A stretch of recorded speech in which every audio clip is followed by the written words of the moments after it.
Okay, so we're starting to record now. Okay. And it's just now getting started, so we'll give it another couple minutes and I'll start letting people in as they come. And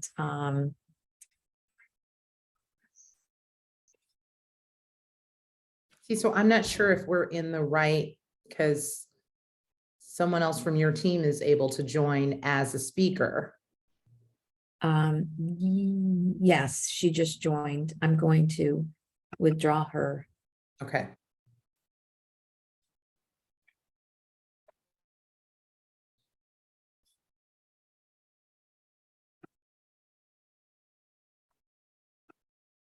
There we go.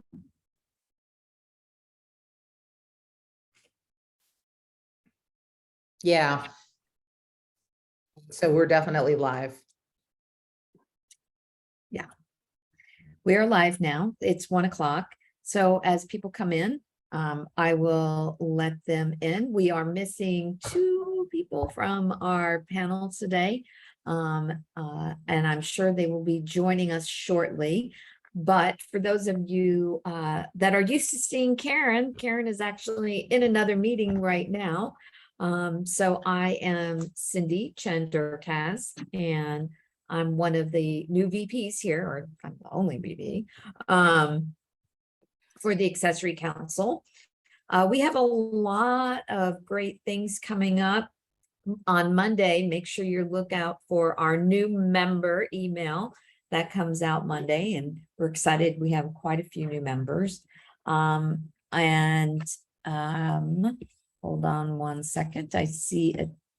Let's see here. Oh, I see people are coming in. So, Yes. so I'm seeing people come in right now. We're just waiting for Bruce and Glen. They should be joining us any second now. They are on the West Coast, so you know how it happens when you're in LA. You're on LA time. Yeah. So I am in here. the off chance, Cindy, that they're not able to join us, Sherrill and I will just have a fireside chat. And we'll just try to bring some of the energy that both of them brought in our pre-call. That was so amazing. So yes, it we'll was. just go from there. So anyway, today we are here for the diversity, equity, and inclusion in fashion conversation. And it's definitely a conversation that not only in fashion we need to have, but in many different areas in what's happening in today's world. And I'm going to go ahead and get started. Maybe we'll make 1 more minute for Bruce and Glen. And then we'll go ahead and get started. And I would love to be able to introduce to you Melissa or Mel Montes. Either good. Yes. Who's pretty in pink today. Thank you. I was really inspired by the pink hair. So I'm hoping that everyone will get to see Bruce and Glen with the pink hair. But first of all, I just want to start out with saying thank you, Cindy, and thank you to Karen. And good afternoon and welcome to everyone. And thank you for joining us for this important conversation. I'm Melissa Montes, the Vice President of Women's Wear in Nevada and the Diversity, Equity, Inclusion, and Belonging Lead for Clarion Events. Karen and I had a conversation a few months back as we were starting to get to know each other as partners.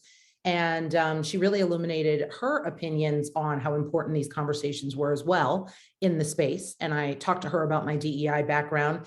And we just thought with April being Global Diversity Awareness Month, that this was the perfect time to kick off potentially what could become a series of important conversations about diversity, equity, inclusion in the space.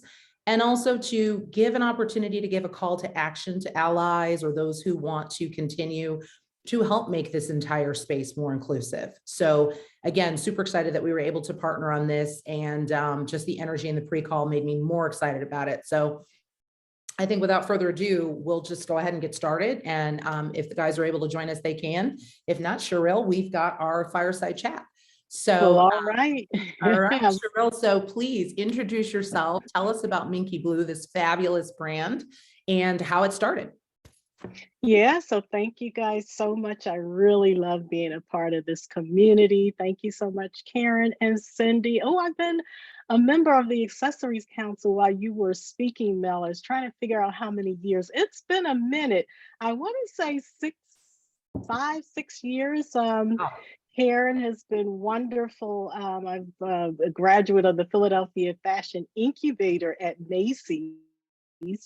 And Karen has been a big supporter of that. So, but MinkeeBlue is all about organizing your stuff in the bag. I was the bag lady. I was carrying 2 or 3 bags, commuting to work on the train, pulling up a bag on this arm, had my lunch bag in another arm. And as we all can contest, probably putting a pair of shoes in a plastic grocery bag and putting that bag in a tote bag. And I was like, oh my goodness, I can't look cute and fabulous struggling with 2 or 3 bags. And so I wanted one bag where I could organize and separate my shoes, my laptop, and my purse essentials. And I set out to design that bag, and now we have MinkeeBlue organizational travel and work bags. love it. And where are you currently? Where can people find you? So direct to consumer on my website at MinkeeBlue.com, and also Macy's. Proud to be in Macy's as well. Excellent. So just to jump right in now, in our pre-call, which was an absolute blast, there seemed to be some themes and similarities between both of the brands. And I know BRUCEGLEN's not here to join us, so we'll just kind of maybe share with everyone else, those themes that organically emerged. I think the first was the launching pad that the events of 2020 brought, to the entire industry. We had a nation on lockdown, watching George Floyd and all the protests, and just sort of this energy around very difficult conversations around diversity in America. So how did that time catapult the need for diverse brands and push more inclusivity into the space? And what did you feel immediately, like in terms of outreach and support? How did that come about for you? Oh boy, that's a lot. That's a loaded, loaded, It is. We can question. break it down. We can break it down. Yeah, when you're talking about how did I feel, um, initially it was just grief. It was sadness. Didn't feel the anger right away. It was just so sad to be in America and to be experiencing this, watching it on my phone. Initially, I held back. I didn't want to watch it. There was a lot of talk around it, but I have a daughter who works in corporate America, and she's the only Black female in her department as an engineer. And so there was a lot of conversation around race and this whole incident. And so I wanted to be able to talk to her. And that's really how I watched the video. But it was really about grief and sadness. And I think we all felt that as a country, which then spilled over to being angry, because now all of these emotions are coming forward that we've been going through and experiencing for years. And because of that incident, it's like, we've always been, in this condition, but it came to the forefront just so impactful and so forwarded and just like bam. And so now we got all of these different emotions. And I think people felt that and understood. I don't think we all felt that and understood that there needed to be some change in our communities to be more supportive in our communities. And so with that energy around being more supportive, there were several larger brands, larger corporations that really came to the table and started to really put DEI on the forefront. My organization was definitely one of them, but also in terms of there was a very large push to support Black, Brown, and women-owned businesses. So how did that, I suppose, call to action or that energy infuse itself into your brand and kind of help to catapult your brand forward? Yeah, I believe, because of this awakening that we had during that time, that there were a lot of retailers, a lot of companies saw the need that within their own organizations, that people of color aren't being, these issues aren't being addressed. And so there was this window that opened up, a flood door during that time where we were knocking for years trying to get in. And then all of a sudden, because of all of these emotions, that the doors open up. It was wonderful.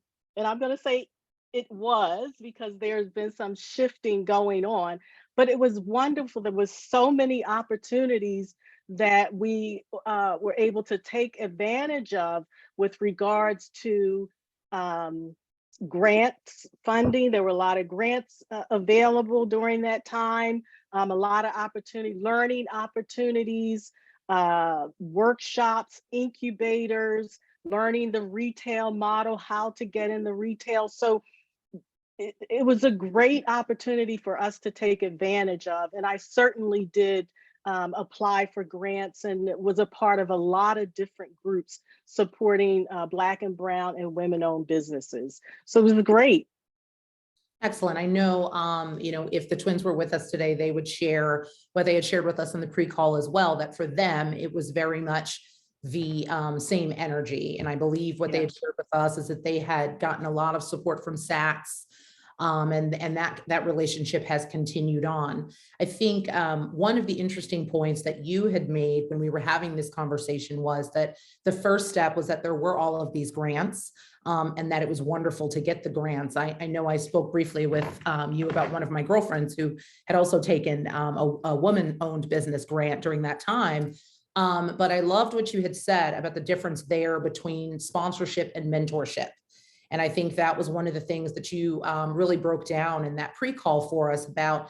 It's great to have the funding, but then as a small business owner, minority business owner, what additional support and help is needed to really be able to come into the space? So can you elaborate on that for us a little bit? Yeah, the funding was there, the grant was there, but as a small woman-owned, minority-owned business, I would love to have the mentorship, so that as I bring on these funds, that I want to be smart about where I'm spending that money. There are, lots of stories about people, the burn rate, and people taking on money and spending money so fast because they're not smart about where that money should go. So in addition to offering this money and these grants, correlate that or make a mentorship along with that, so that we can grow and flourish in our business and know what to do with that income that we're bringing in. I do want to say that I'm a graduate of the workshop at Macy's, and they specifically support minority-owned, women-owned businesses. But they've been doing, I think they're in their 12th year this year. Wow. So they've been doing that long before the 2020. And so they understand that we need additional support because those opportunities aren't really haven't been exposed to us. So starting that 10, 12 years ago, but maintaining that, staying in that to bring us through, to help us flourish, to help us grow, has been phenomenal on their end. And so the companies that started in 2020 with offering these grants, workshops, incubators, keep that going. Don't let it just be during that time when we were all in this space of and our emotions. And I believe that, and I shared this the last time, that some of that money has dried up. Some of the programs have gone away. So what does that tell you about that organization, Right. Yes, I know that was quite a bit of the conversation that we ended up having on our pre-call with, I know we wanted to identify some calls to actions for those who are on the webinar right now, who want to be allies or want to really support pushing and highlighting women and minority-owned businesses. So I know both you and the twins both shared that same sentiment, that it was really great to have the funding then, but we need more funding now.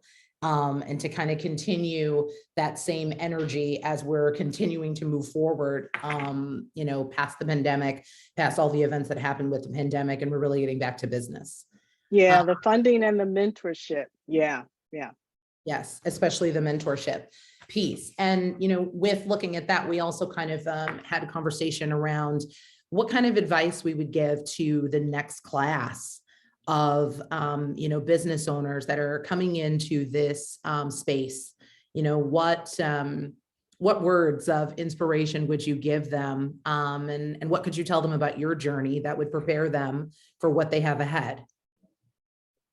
Yeah, you know, I think unlike the twins, I know they had background in fashion. I believe they've been trained in fashion. Yes. Myself has started my business. I had no background in fashion. I knew nothing about manufacturing and merchandising and retailing. I just started with an idea. And I think that, you know, with my journey, just believing that I had a product that other people would use, would need, but it's also differentiating yourself from what's already on the market. I knew that if I was going to get in the handbag business, I had to be different because there's so many different wonderful brands on the market. How am I going to sell this new unknown brand? And so the thing that I wanted to do is differentiate my product from what was on the market. And I did that by putting a shelf in the middle of my bag so to allow you to separate and organize your shoes or your lunch and carry your purse essentials and your laptop on the bag. So the first thing I would say, what is different about your brand that's already on the market? And then I always share that I'm passionate about my work, but it's sprinkled with a little obsession. And I say that because there are a lot of challenges and failures and struggles that I go through there are days that I was like, what am I doing? Why am I here? Because it's hard. And so entrepreneurship is not for everybody. It's not for everybody. I mean, when I have to step back, I have to shut it down because if I don't, I'm going to burn myself out. And I really do it sometimes. But understanding your level of commitment, dedication, what you can handle, all of those things, and being in love with what you do. That's where the passion, my little obsession is that I'm going to make this work. I've come too far to let it go. It is going to work. So, you know, having that tenacity and that grit inside you, because it's just not for everyone. So yeah, those are some of the things, that really understanding what you can handle and if you're willing to see this through the end. And would you lead them to any specific organizations in terms of learnings, allyship? Again, kind of, you know, to bring us back around the conversation of bringing more diverse brands into the space. You know, I get the diversity in making yourself stand out. I know that that's, you know, and also a very large piece. But were there any, I know you talked about the Macy's incubator program as well, but were there any additional resources that you can think of that you would share that would make sense for those seeking to really break out into the industry for help? Yeah, I mean, you got the Accessories Council. It's all about networking. And I'm going to talk about mentorship all the time because it's needed, because entrepreneurship can be a lonely journey. When I started out, it was with SCORE. It was with women groups, Women in Retail Summit. So it's understanding that business that you're in and identifying those organizations and groups I'm a part of a minority group that's specifically for Black-owned businesses. And in this group, I find that, you know, if I'm struggling with something, there's somebody else that's further along than I am that I can tap into and ask questions on in regards to e-commerce, in regards to retail. So it's, you know, doing your research for your industry to see where you can find your peeps, where your people hanging out at. That's where I will always say. And is that organization that you just mentioned, is that specific to the retail space? No, it's more geared towards building an e-commerce business, a product-based business. Women in Retail is another group that I can network with. I talk to people who are in the C-suite level. How can I partner with you or get mentorship with you as I'm growing my brand to do wholesale? Is another great group as well. Excellent. The We Bank, We Bank is phenomenal. Women Business Enterprise National Council. I've been a member of We Bank for a number of years as well. And so it sounds like there's quite a bit of diversity even within the types of help to get. So, you know, from the seat that you're sitting in, you're able to get both help as a women-owned business and also as a minority-owned business. Yeah. Would that also be some of the advice that you would give to, you know, get certifications and, you know, sit down and really take a look at, you know, what different boxes you can find and maybe layer all of those different on top of each other to kind of make the big impact? Does that Absolutely be the most sense? Yeah, absolutely. The certifications definitely help. It gets you into the door quicker. We Bank and the Minority Supplier Development Council, all of those are really important to developing and networking those relationships and getting in the door. Excellent. Excellent, excellent. And I see from Cindy that Bruce and Glenn are going to be joining us in just a moment. So Awesome. you know, without further ado, we can definitely get some of their opinions on the topics that we initially were talking about again, all together on Tuesday when we did our pre-call. So what does the future look like for you in the space? I mean, you know, what are you working on next? You know, and is any of that specifically around DEI or specifically highlighting your business as a diverse a diverse woman-owned and minority-owned business? Or are you choosing to just focus more on the actual products? Right now, I'm just choosing to focus on the product, to be the best brand, be the best organizational brand in my space, travel bag. And there are some exciting things that are happening now. I've been working with the Department of Commerce. I sell the bags around the world. And so it's about expanding to other countries. I have meetings coming up with representatives in India and Australia. So there's some exciting things and some great opportunities that are happening. I'm looking at other retail markets that a few folks I've been talking to expand the product. So right now I'm looking to become the best product-based business or handbag-based business I can. Yeah. Excellent, excellent.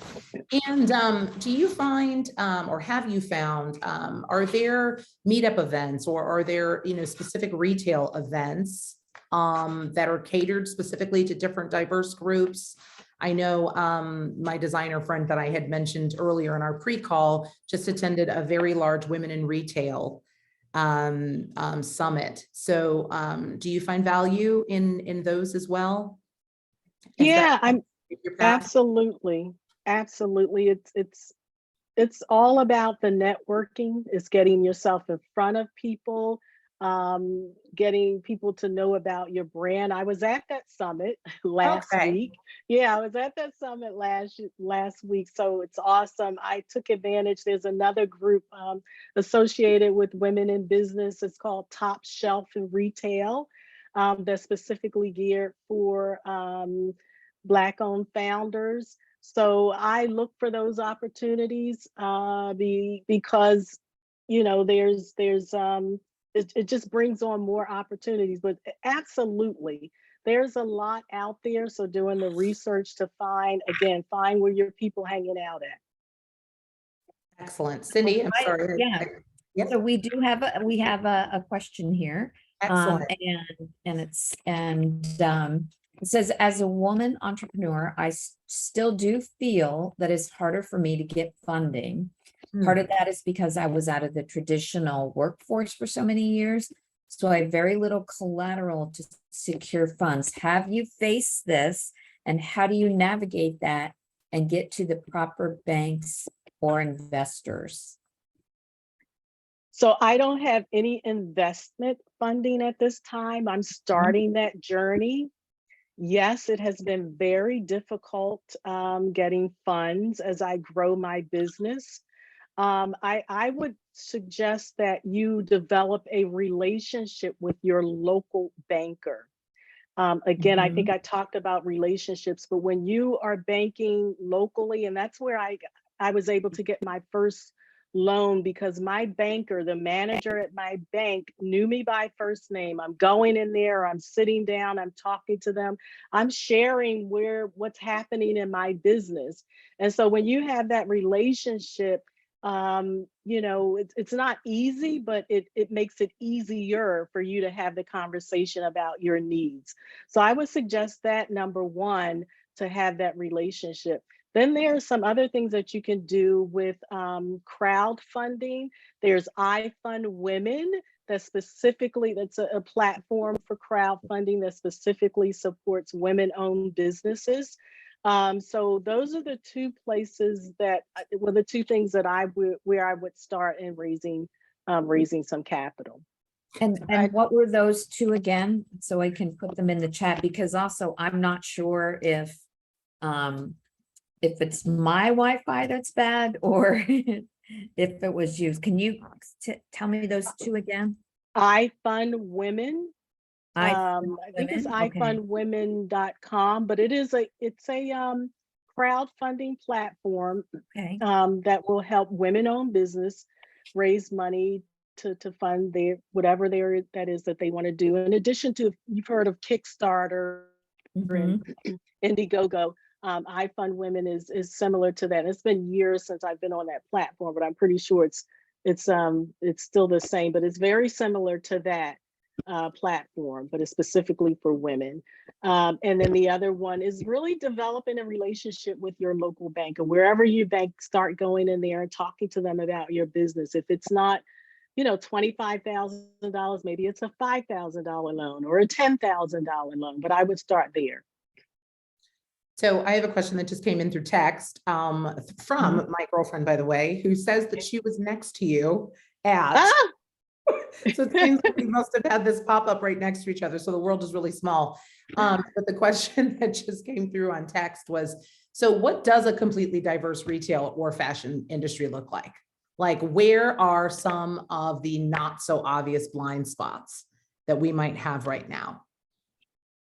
Wow, if I'm understanding the question, I'm going to say, and I'm going to say that Target does a great job on identifying and marketing and displaying diverse businesses. Yes, because you can go into Target and they will have, and you know, I hate to say a section, but they do, and they highlight it right up front when you get into the store. Exactly, and they do a great job of that. So you know exactly who you're buying from when you go into Target, and you know, I don't know if any other retailers are doing that. I'm not saying that they do, but I know that Target does a great job at doing that. I don't know. Have you experienced any that Mel in another retailer? No, I think Target would probably jump out as the first. Again, I do also believe brands like Macy's and Saks, especially during Black History Month or Women's History month. I noticed that it's almost like that first, second quarter of the year with the different diversity calendar things that go on, again with Black History Month and then Women's History Month, and then April being Global Diversity Awareness Month. We're kind of really heavy in the beginning of the year with different areas where we could spotlight, I think throughout the fashion industry and the retail industry.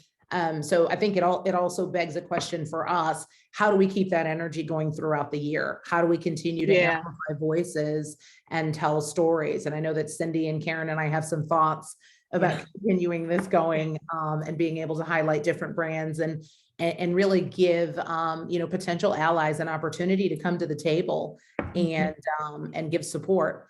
I have another question. Macy's has been wonderful for me too, with regards to elevating my business as a Black-owned business, and been really, really supportive during this whole time while I was in Macy's to make sure that people know that it's a woman-owned, Black-owned business. So yeah. Excellent. Cindy, I have another question for you. And this is actually directed to you, Sherrill. It's and she said that they said they're sorry if they missed it. You mentioned mentorship. Who would be your dream mentor? What qualities in a mentor would be beneficial to you in your stage of business? And any famous or well-known people who come to mind? Oh my. I'm going to talk about the qualities first. I don't have a particular person, but it's someone that has built a retail-based business that has done very well in the retail space, and that has actually sold their business. So they have exited. They started their business from not knowing much, did very well, sold around the world, and that have exited their business. So I don't know who that would be, but I'm sure there's someone out there. So it looks like Bruce and Glen are here, and I made them. They just have to. There they go.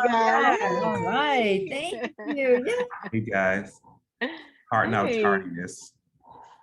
Well, we're just glad that you were able to join us. So thank you. And obviously you inspired my outfit today. So, I brought the pink, I brought the pink. So, we spent the first half obviously getting really into the MinkeeBlue brand and listening to Sherrill's story. So I want to open up with the opportunity to let both of you introduce yourselves and tell us a bit about this bright, colorful, fabulous brand that you've built.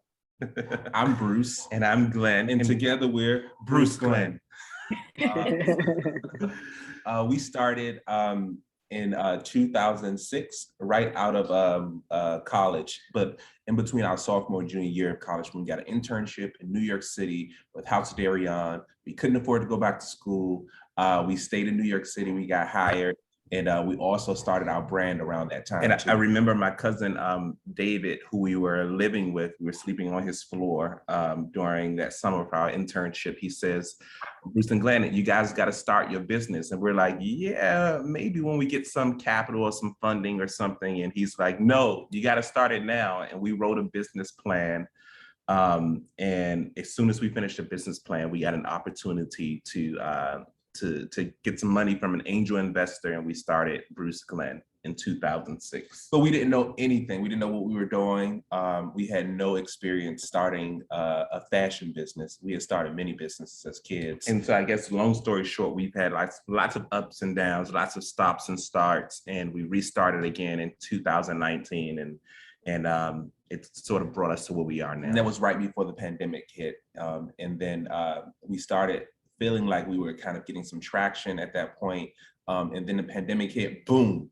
And in the midst of the pandemic, we had this collection that we designed that we had planned to show in March. And that was 2020, and everything was shut down. And so it seemed like a big waste at that point. But then some things begin to happen. In the midst of the pandemic, everyone is focusing on Black Lives Matter and the lack of diversity in different industries, especially the fashion industry. And it created a lot of opportunity for us. And we rode the wave. Yes, so that's where we began, because I think that was really the organic connection that the two brands really had on our pre-call. So we definitely started there with Sherrill's story, but can you let us know how that energy and how some of the organizations that made pledges specifically to work with more Black-owned businesses to bring more inclusivity and diversity into the fashion space? Can you kind of let us know how that propelled you forward for that time and what that looked like? Yeah, so I guess the big event that was the catalyst for where BRUCEGLEN is today was the virtual fashion show that we did with Harlem's Fashion Row, right? And we showed our collection that we had designed and that was sitting with the sample maker that we weren't going to pick up because now we're in the middle of a pandemic and it cost about $2,000 more that we owed him, so we weren't going to pick it up. So we showed it, and we basically had a global platform because of Harlem's Fashion Row, which is an organization started by Brandis Daniels. To really highlight, she's a Black woman, to really highlight POC designers. She started this organization years prior, and she had been trucking along and like looking for funding and like pushing. And for her, I really feel like that the pandemic was a huge opportunity, because that's when she started the nonprofit portion of her organization, and Vogue gave her $1 million. Wow. To give to POC designers. And so that event provided opportunity for us, and from there we joined an organization called Raise Fashion, which is another wonderful that she connected us with, which is another wonderful organization. And they gave us the opportunity to present to Saks and then to Bloomingdale's, and then the rest just sort of kind of happened as we went along. Excellent. And so, the other piece of the conversation that we had was that then as the world kind of returned back to whatever we're going to now call normalcy, that some of those opportunities might have either dried up or gone away, or perhaps the energy around the support of bringing more, women and minority. I need to stop saying that. I know on the call we said traditionally underrepresented, and then we pivoted to, historically excluded, which, is the term that I think we are as a whole collective starting to use. So, what would be your call to action for anyone on this call that is potentially an ally or really wants to help amplify the voices of businesses, brands that are owned by people of color? What would your call to action be? I mean, there was such an excitement that time for Black and brown and women owned businesses. I know people who we have known for years, our friends who have been talented, have been working hard. I mean, with no funding, just trying to make something work, still with nothing, still creating. And people we had come up with, like, you've seen them for, almost 2 decades, like trucking around New York City, doing their thing. There was just like such a wonderful excitement and buzz happening. Almost like a renaissance, you see all your friends like, okay, good. You got a Target collection? Okay, yeah, they contacted me too. Okay, oh, look at it. And then you would have the conversation on the tail end. It's not going to last though, so we gotta make sure have the right conversation. We gotta do this while we can, take all. And we've seen some organizations, sort of kind of fizzle out, as far as their involvement in keeping that same energy. And then we've seen a lot of organizations who have stayed the course. I guess our advice, 2 things, or our call to action is to provide funding for these designers, because that's one of the biggest issues in mentorship that we've gained through these organizations has been just so invaluable, because it's mentorship, it's guidance, right? It's instructional, in areas of business that we might not be so adept in. And then there is relationship, those relationships that you form with those mentors that open the door for you. Because the fashion industry is nothing but that big. You know what I mean? It's so small, and people move around. They gain new partnerships and things like that. So these mentors and these relationships that you gain with your mentors become so important, especially now and then years down the line. So a question came in about collaboration and what makes collaboration successful for brands. So I'll start with you, and then I'll kick back over to Sherrill and give her an opportunity to answer the question as well. But, you know, if you look at the partnerships that you've had that have been successful with other brands, I mean, what would you say a couple of the standout qualities that have made it successful have been? One, I would say synergy, you know, the brands aligning. We just did a collaboration with Bazooka Bubblegum. It was just like, you know, I just took a little piece of my hair and started chewing it. You know what I mean? So it makes so much sense, like as far as like who we are as a brand. There's the, you know, our brand pillars are bold, conversational, and electric. You know, there's like that fun electric energy that Bazooka brings that was just like a perfect in a perfect alignment with our brand. The colors, you know, the childlikeness of it, you know, the nostalgia, the joy that comes from reading the comics. So, and I think that there's also opportunity in collaboration success for two brands that people wouldn't normally think would kind of work together, but they can offer something. You said wouldn't work together. Wouldn't. Okay. Wouldn't. Yeah. Wouldn't work together, and they could offer a little piece of their brand sauce, you know, to the other. Right, because I mean, I assume that then would bring diversity again to the industry, because now if your brand is used to working with or having a certain following, now this collaboration has given you an entirely new right? Who maybe is not as familiar with your brand, and now we'll see that as a diverse company. And, you know, it's always very important when we're having conversations in this space to look at the fact that diversity isn't just in us all looking different, or, you know, the different qualities that put us into different segments, but the diversity in thinking. Exactly. That's a really big piece of it as well. I know the first thing that comes to mind is, again, you know, race, ethnicity, sexual orientation, but the diversity in thinking, and the diversity in thinking and partnerships, I imagine would be, you know, make for a great collaboration.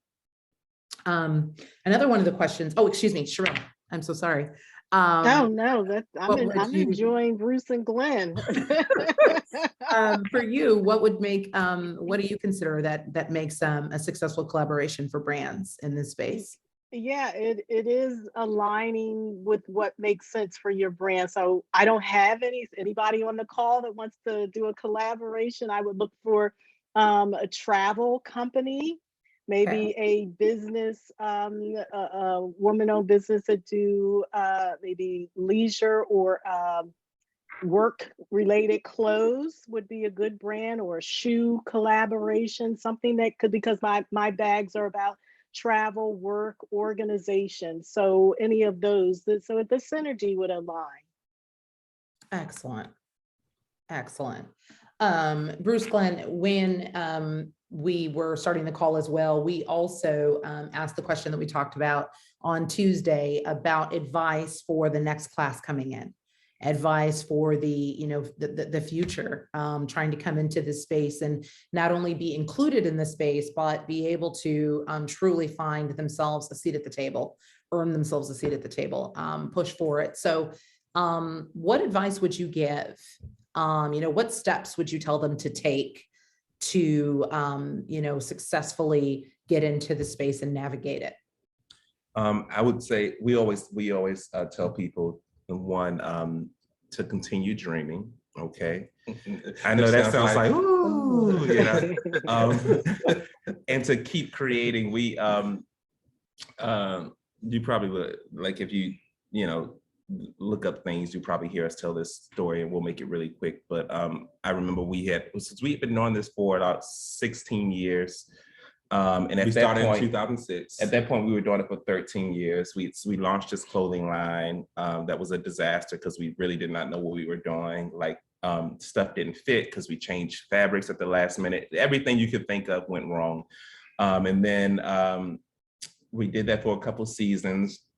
We stopped, then we relaunched as an accessories brand. We sold slapstick leather cuffs. That were luxury. They were leather and Swarovski crystals, and those did really well. And we would sell those at a lot of trunk shows and things like that. And then like we freelanced for a while, then we were doing little capsule collections, freelanced some more, went hungry, ate good, went hungry again, then ate good, and then went hungry, and then went hungry, and then went hungry. It was all about the food. It didn't matter if we had a place to live, it was whether or not we could eat well.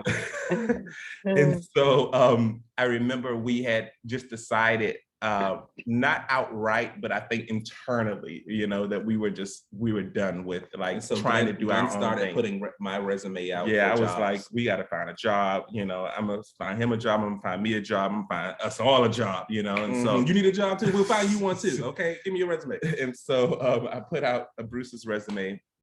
He got hired as the head designer at a menswear company. They wound up needing someone to do their social media and marketing. And so we pitched Glen as a marketing manager with no experience. I put together a presentation, or we both put together a presentation. I came, presented it, and I got hired on a retainer.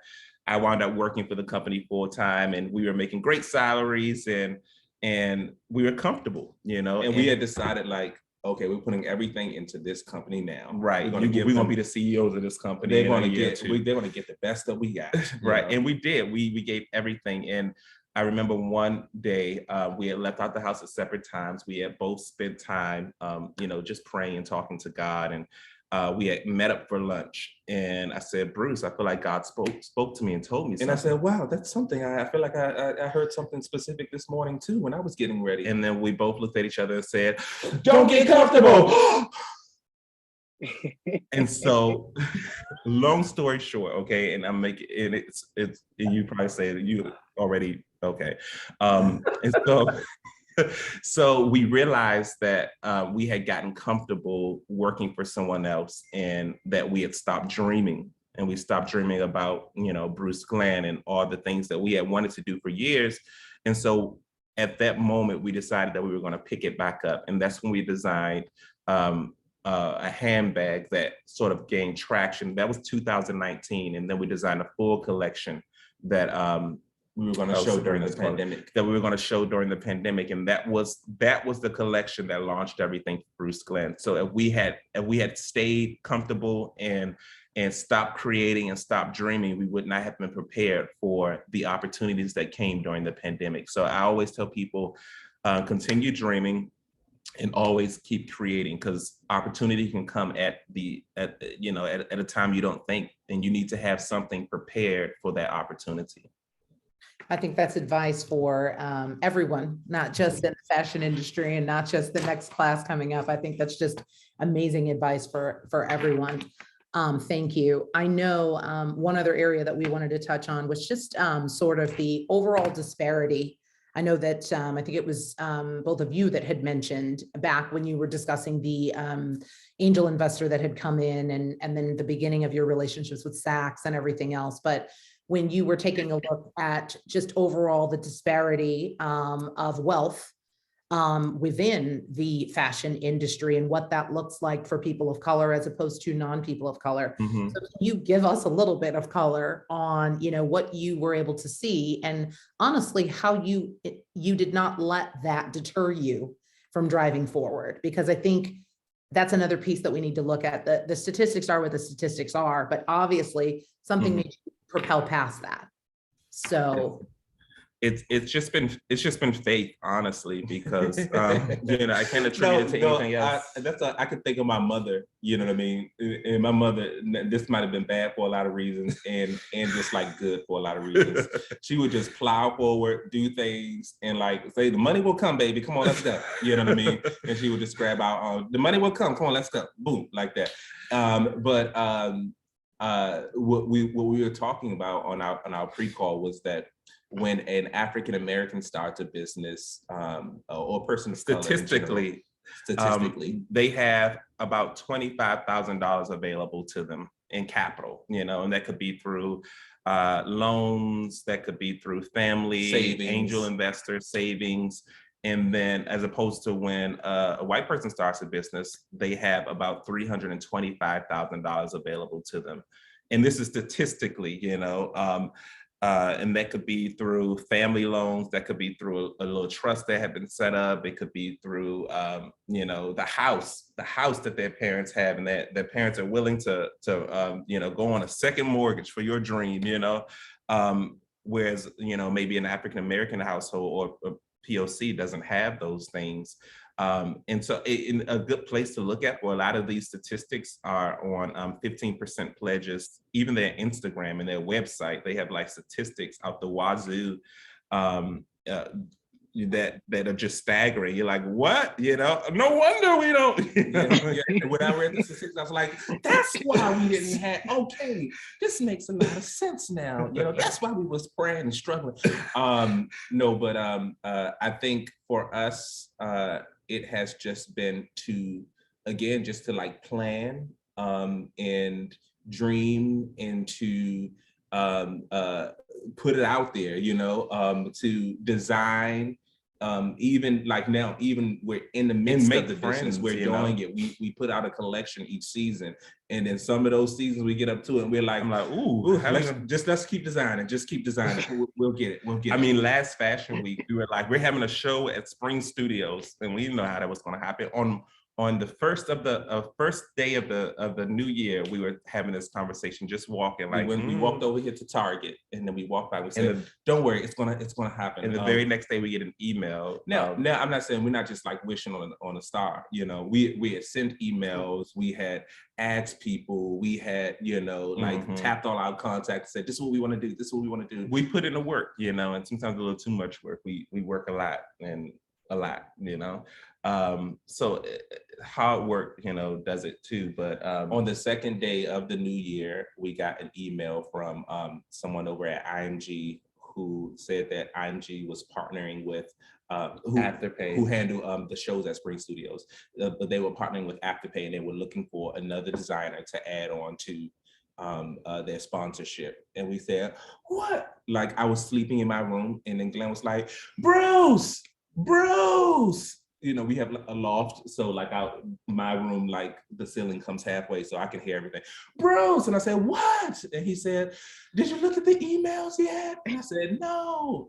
And he said, Afterpay wants to sponsor our show.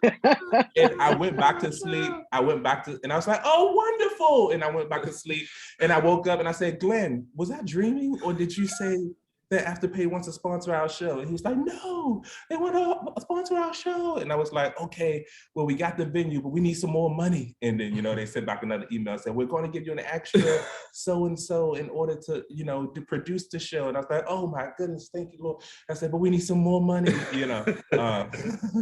That's always the thing. We need more money. How can we do this without spending any of our cash reserves or any of our personal money being put into this thing, you know? And that's always the challenge. But we had to set up, I guess, of people that we could ask. We had a list of people that we could ask and email because of like Ray's Fashion, and because of Harlem's Fashion Road, because of those connections, and because of our mentors and the people who we've spoken to along the way, you know, as we were kind of building that were presented to us because of those organizations. Those are the people that we emailed and asked. Excellent. So a question came in specifically for you. How was it working with Naomi Raine on your recent runway show? And how do you use your runway shows and or your collections to speak on things that are important to you? I was just talking to someone about this the other night. It was a dream come true. Yeah, it's like, you know, it all came together so supernaturally. I can't say any other words, but it was like, we were, you know, so we actually discovered Naomi Raine during the pandemic too. Like, it's part of like Maverick City, and she's a 5-time winning gospel artist, and like her music was just really inspirational and uplifting during the pandemic. We became Instagram friends, and we sent her like a hoodie and a jacket, like when we first started, and just kind of became friends. Would comment on each other's stuff, and we had a mutual connection. One of our friends was her cousin, and we didn't even know until like after everything. But so during she commented on our model casting call, because we do a casting call from our followers to get them involved. And she said, like, I want a model. And so I replied, really? I'm going to text you. And so I texted her. We had never spoken in person. I had her number because she kept missing our DMs when we were trying to meet up. And she was like, just take my number. Next time I'm in LA, we want to make something work. And so I said, well, if you don't want to model, can I ask another favor of you? And she says, yeah. And I said, well, can I FaceTime you? And she's like, I'm in Grammy rehearsals right now. I'll FaceTime you after. And I said, oh, okay. And so she FaceTimed us after. We're talking to her. And I say, now you can say no. This is our first time even like talking. You like face to face. And I'm like, well, we have this song that was our mother's favorite song. And we would like you to do a new version of it that starts off traditional and then goes into like dance music. And she's like, okay. And so we had no producer to produce this whole thing we wanted to do. She got her producer to produce it. She put us, it was just, long story short, it was amazing working with her. She was just a jewel. Whatever you would think about Naomi Rain, she was just like such a pleasure. And yes, we do use just the things we feel strongly and passionate about. Like the last year and a half, us moving to LA was just very transformative for us. It just opened up our eyes to a lot of things. One of the things in which we finally had after 10 years of my mother being gone, we finally had the opportunity to grieve her. And I think it was just the chaotic energy of New York City, and we were always on the go and always so busy. And we realized that we hadn't grieved her for 10 years. So when we moved to LA, we had the opportunity to do that. And we just realized, how much, just like most, selfish kids, how much of an impact she had on our lives, like duh, but it's like duh, we're who we are today because of her. And we realized that like on new levels. And so like our past like 3 collections have been dedicated to her, dedicated and inspired by her somehow. And the faith that she instilled in us when we were growing up. And so I don't know, it just sort of kind of happens that way. We don't plan it, it's just organic. That's what kind of organically comes, as we're designing collections. So we do use the collections to display or to speak about what we are most passionate about and the things that have really shaped and molded us into the men that we are today. Excellent. Thank you. Well, I know we're just getting right about to the top of the hour, so I'm going to wind things down. And again, first start with thanking Accessories Council, Cindy and Karen, just again for this venue and for putting me in contact with BRUCEGLEN and with MinkeeBlue so that we could sit down and have this meaningful conversation and dialogue. I think we all recognize that there's a lot more work to be done in this space, and that opening up these conversations, is one venue for us to really push forward. All of us united together in bringing everything forward for DEI. So big thank you to MinkeeBlue, big thank you to BRUCEGLEN, and a big thank you to everyone who tuned in and joined us. We did record it, so this will be available on the Accessories Council YouTube channel, and Women's Wear in Nevada will also probably send out some clips as well. So again, thank you, and I wish everybody a great rest of the day and a great week. Thank you. Thank you. Thank you to Take care. everybody. All right. Thank you. And thank you for keeping the conversation going outside of these diversity months. So we'll keep that conversation We going. absolutely will. I'm very excited to continue partnering with Accessories Council on this. Great. All right, Thank you, everybody. Take care. Bye-bye. Bye-bye.